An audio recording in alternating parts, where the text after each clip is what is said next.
Ladies and gentlemen, this year has been pretty crazy for gaming, especially on the Switch, and these last couple months kind of flew by, and you may not know, but there's been some pretty cool Switch games that have came out lately that I think kind of flew under the radar. So in this video, we're going to cover some new Nintendo Switch games that are worth checking out. Let's go ahead and get right into it.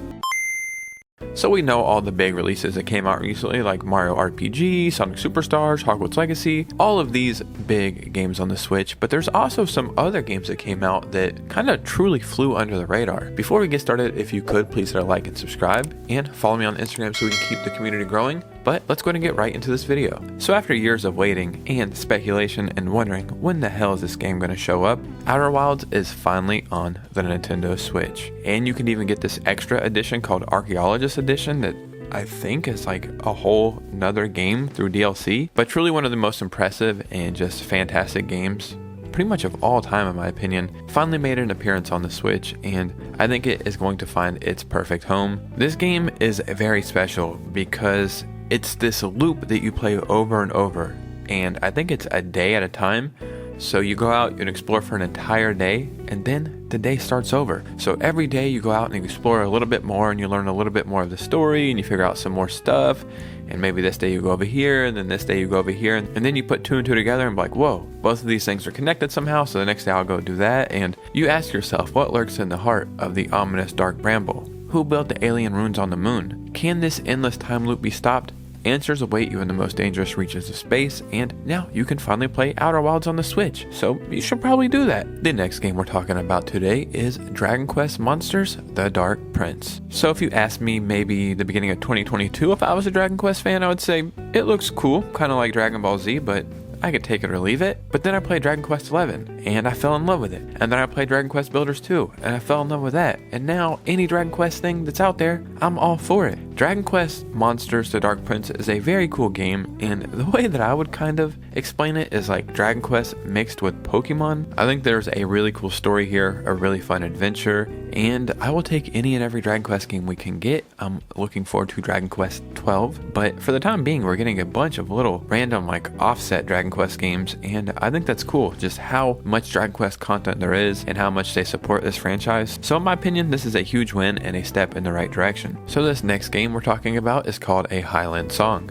For 15 years, Maria McKinnon has lived with her mom in a small house on the edge of the Scottish Highlands. Then one day she receives a letter from her Uncle Hamish, urging her to come to the coast. If she can reach his lighthouse, a wonderful surprise will be waiting. The hills are full of secrets and stories, but what you will find will depend on where you go. This game is very special. I love the art style, I love the concept, and one of the main focuses of this game is music, kind of the forefront, and it was composed by award-winning artist from Scotland, and I just think this game is the perfect combination of multiple things just mixing together for a truly unique and fun adventure, and this is definitely worth checking out. So a game I was waiting for personally to show up on the Nintendo Switch was Skater XL. This is a simulation skateboarding game. I'm a skateboarder, this is no secret. You can kind of see skateboarding art over there and broken skateboards down here on the floor, but I love skateboarding, and all we had is Tony Hawk and a couple other little random games on the Switch. I was waiting for Skater XL. Where the hell is it?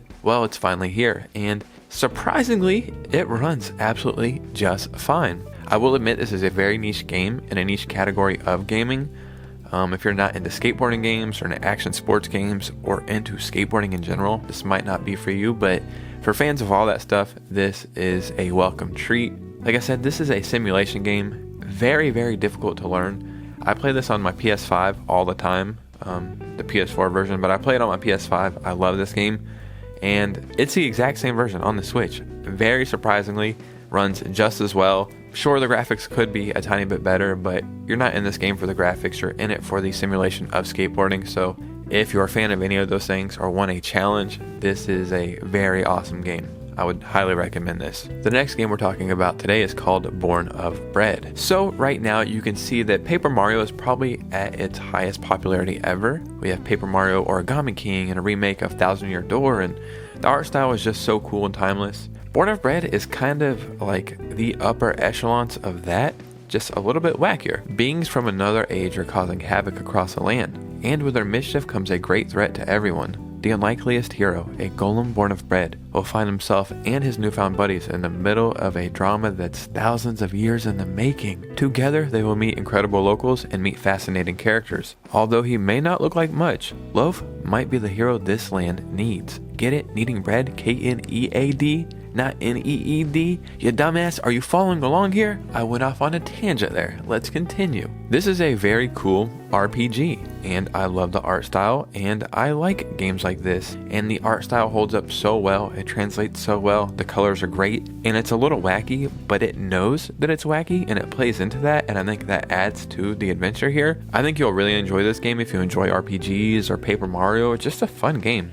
In my opinion, this is kind of a sleeper hit. So the next game we're talking about is My Time at Sandrock. 300 years after the Day of Calamity destroyed most modern technologies, travel to the desert community of Sandrock and take on the role of a builder. Use your trusty toolset to gather resources, construct machines, and turn your rundown workshop into a well-oiled production facility to save the town from the jaws of economic ruin. So the best way I can describe this game is kind of a mixture of like something like Animal Crossing and Stardew Valley, and I think it's getting the best of both of those. This is a really fun, unique building like simulator, but there's over 60 hours of a story here as well. So that's kind of like my main thing with Animal Crossing is like, yeah, I'm building stuff, but what am I really doing here? So that's what I enjoyed about Stardew Valley, but Stardew Valley I was like, this building's okay. This truly is, like I said, a mixture of both of those, but the best part, and for the time being, this is only like solo, but there should be a free multiplayer update coming literally any week, and I think this game is awesome. Also, I love the setting. What a cool setting. Everything wants to be so green and luscious and like farmland. There's actually a reason why you're building here, and you're in the desert, and it just looks so cool. And yeah, I think this game is definitely worth checking out. Ladies and gentlemen, there was a couple new Switch games that I think kind of flew under the radar. Good games flying under the radar, I think, is a good thing. That means there's so many amazing games that came out this year that if your game is just good, it went under the radar. Down below, let me know your thoughts and opinions if any of these look interesting. And I just want to say thank you so much for this year. You guys changed my life. It means the world to me. I am forever indebted to you guys, and I am so excited for what's to come in 2024. Ladies and gentlemen, I will see you guys soon with a new video. Peace out.